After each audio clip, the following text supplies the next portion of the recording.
আসসালামু আলাইকুম সবাইকে। আশা করি সবাই অনেক অনেক ভালো আছো। আমরা আজকে রাইট ফর্মস অফ ভার্ব নিয়ে আলোচনা করব। গত দুই ক্লাসে আমরা রাইট ফর্মস অফ ভার্ব নিয়ে আলোচনা করেছিলাম।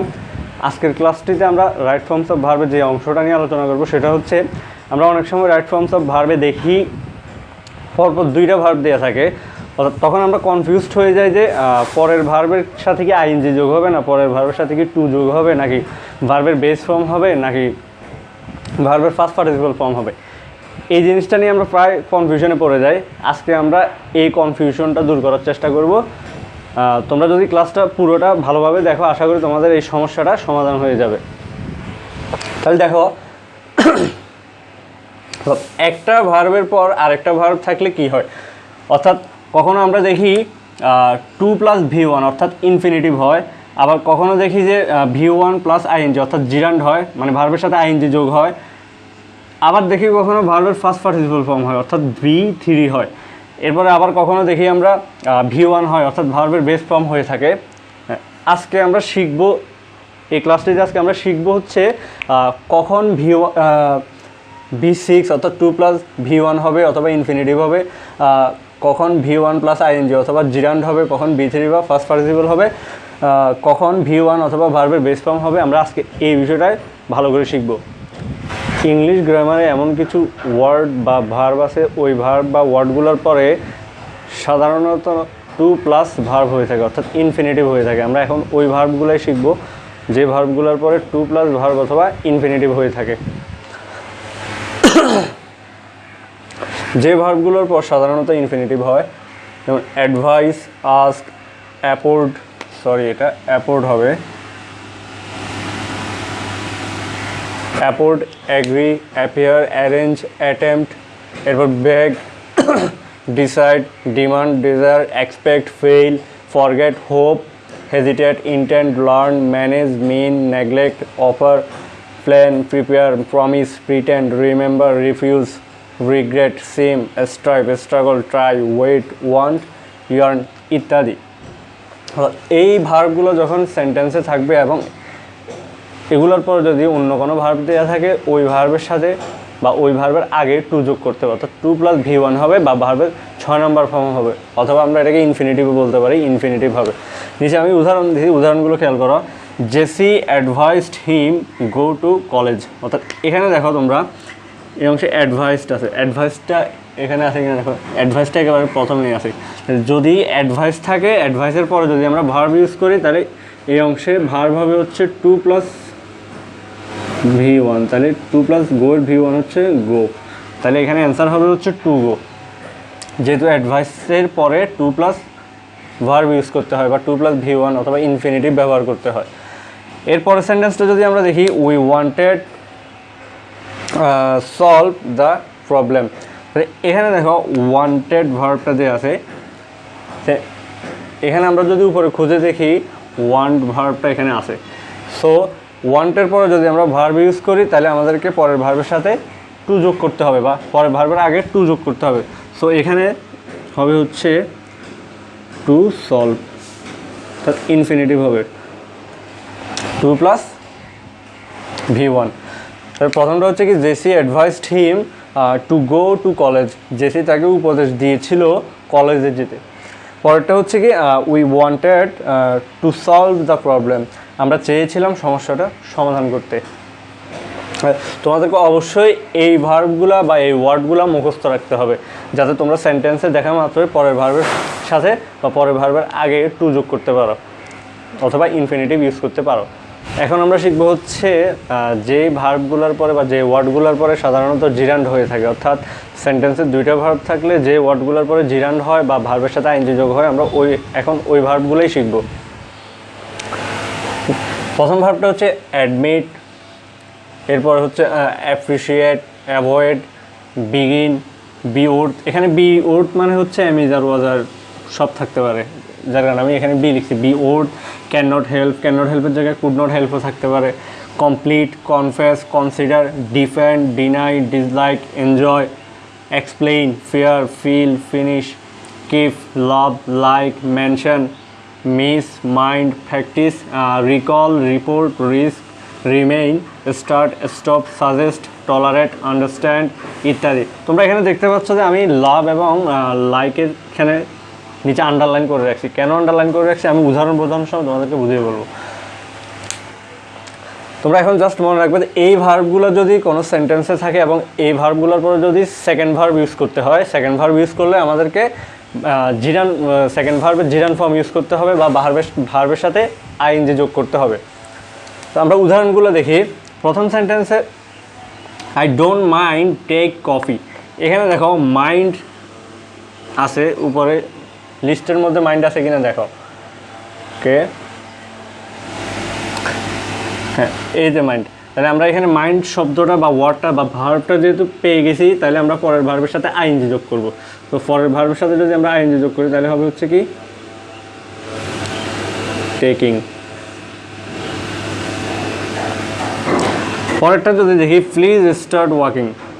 স্টার্ট যেহেতু আছে, স্টার্ট আমাদের এখানে দেওয়া আছে স্টার্ট, তাহলে স্টার্টের সাথে পরের ভার্বের সাথে আমরা আইএনজি ফর্ম লিখবো। তাহলে এখানে হবে হচ্ছে ওয়াকিং, অর্থাৎ জিরান ফর্ম হবে ওয়াকিং। এবার আসো লাভ এবং লাইকের নিচে আমি কেন আন্ডারলাইন দিছি। এখানে লাভ অথবা লাইকস দিয়ে যদি আগে থেকে পছন্দ করে এরকম কিছু বোঝায়, তখন লাইকের পরে V4 হবে, মানে ভার্বের সাথে আইএনজি হবে। যেমন ফল লিভস বার্লিন, এখানে এস আছে, হ্যাঁ, Paul leaves Berlin he likes dash there, অর্থাৎ ফল বার্লিনে বাস করে, হি লাইকস ড্যাশ দেয়ার, অর্থাৎ সে সেখানে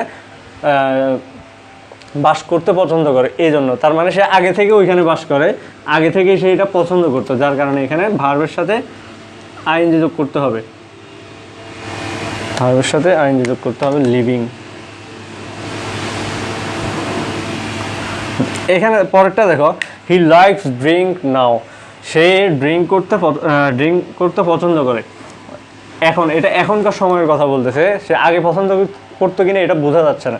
তো এই ধরনের সিচুয়েশনের ক্ষেত্রে আমরা 2+V1 ইউজ করবো, অর্থাৎ ইনফিনিটিভ ইউজ করব, টু ড্রিঙ্ক। আশা করি তোমরা লাভ এবং লাইকের ব্যাপারটা বুঝতে পেরেছ। আমি আবার বলছি, যদি লাইকস অথবা লাভ শব্দ দুইটা দিয়ে যদি আগে থেকে পছন্দ করে এরকম কিছু বোঝায়, তখন লাইক বা লাভের পরে আইএনজি যোগ করতে হবে। যদি এটা নতুন করে পছন্দ করা বোঝায়, তখন আমাদেরকে 2+V1 ইউজ করতে হবে, অর্থাৎ ইনফিনিটিভ ইউজ করতে হবে। এখানে আমরা যে ভার্বগুলো লিখছি, অর্থাৎ জিরান, যে ভার্বগুলোর পরে সাধারণত জিরান হয়, এবং এর আগে যেটা লিখছিলাম যে ভার্বগুলোর পরে সাধারণত ইনফিনিটিভ হয়, এই ভার্বগুলোর মধ্যে কিছু ভার্ব আছে যেগুলোর পরে ইনফিনিটিভও হয়, আবার যেগুলোর পরে জিরান্ড হয়।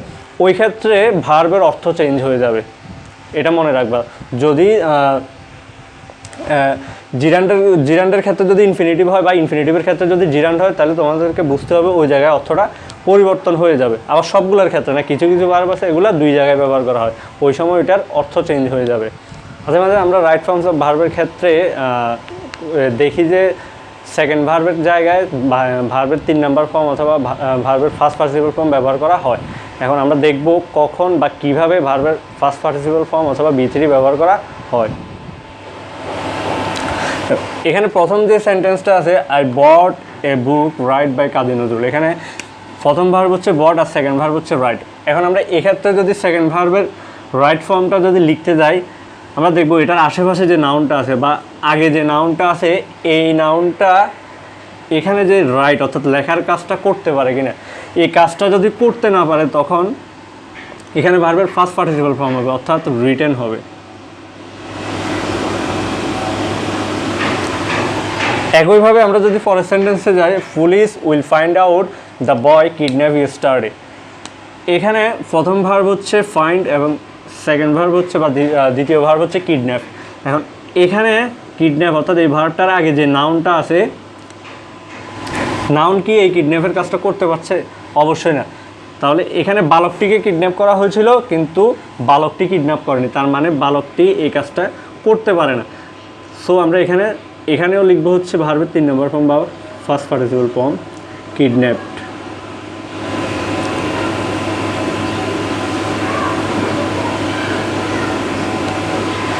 এরপর যে সেন্টেন্সটা আছে, we want the box find in the cab in 1996। এখানে প্রথম ভার্ব হচ্ছে ওয়ান্ট, দ্বিতীয় ভার্ব হচ্ছে ফাইন্ড। এখানেও আগের দুইটার মধ্যে যে ফাইন্ড অর্থাৎ খোঁজার কাজটা কিন্তু বক্স করতে পারে না, অর্থাৎ এই নাউনটা কাজটা করতে পারে না। সো এখানেও ভার্বের 3 নম্বর ফর্ম হবে ফাউন্ড।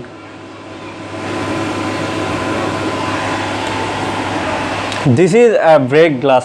এখানে ব্রেক অর্থ হচ্ছে ভাঙা, অর্থাৎ এটা হচ্ছে একটা ভাঙা গ্লাস। এখানে এই ভাঙার কাজটা কিন্তু গ্লাস করতে পারে না, যার কারণে এখানেও হবে ভার্বের ফার্স্ট পার্টিসিপল ফর্ম ব্রোকেন।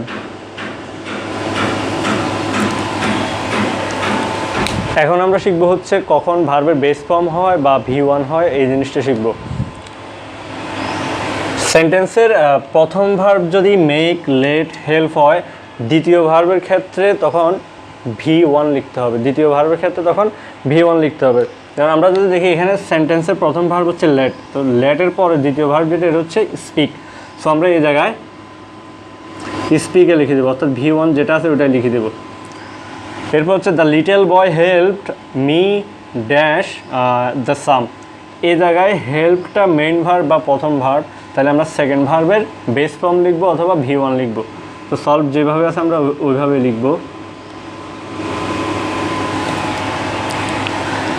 তাহলে এখান থেকে আমরা শিখলাম হচ্ছে মেক, লেট, হেল্প যদি সেন্টেন্সের প্রথম ভার্ব হয় তাহলে দ্বিতীয় ভার্বের ক্ষেত্রে আমরা বেস ফর্ম অথবা V1 ব্যবহার করব। আশা করি তোমরা সবাই ক্লাসটি ভালোভাবে বুঝতে পেরেছ। আমরা আজকে যেগুলো পড়লাম, অর্থাৎ যে ভার্বগুলোর পরে ইনফিনিটিভ হয় অথবা যে ভার্বগুলোর পরে জিরান্ড হয়, এবং কিছু ভার্ব আছে যেগুলোর পরে ইনফিনিটিভ জিরান্ড দুইটাই হয়, কিন্তু ওই ক্ষেত্রে অর্থের পরিবর্তন হয়ে যায়। তারপরে আমরা দেখলাম কখন ভার্বের বেস ফর্ম বা V1 হয়, এরপর কখন ভার্বের ফার্স্ট পার্টিসিপল ফর্ম বা V3 হয়, এই জিনিসগুলো দেখলাম। তোমরা ভালো করে যেই ভার্বগুলো আমি লিখে দিয়েছি ইনফিনিটিভের এবং জিরান্ডের, ওই ভার্বগুলো ভালোভাবে মুখস্থ করবা যাতে তোমরা সমস্যায় না পড়ো। স্ক্রিনের উপর তোমরা তোমাদের বাড়ির কাজটা পেয়ে যাবে। বাড়ির কাজটা কমপ্লিট করে সবাই কমেন্ট বক্সে জমা দিয়ে দিবে। আর যদি কোনো সমস্যা ফেস করো অবশ্যই কমেন্ট বক্সে লিখে জানাবে।